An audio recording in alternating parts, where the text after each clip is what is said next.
Yes, this is Ghana, and I take you to Kumasi, precisely at Maakro.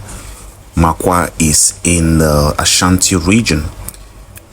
This place is close to Tarkwa. And if you look here detailedly, you discover that there's a flyover that is being constructed in this place. This neighborhood, this is like a bypass that has been built. Below this place, there will be like a subway, and over here there is a bridge that will fly through. And yes, generally Ghana has been doing a lot of road construction for the past 6 months. There have been roads, especially in the Ashanti region. Roads have been opened up. This work is expected to be completed by next year, by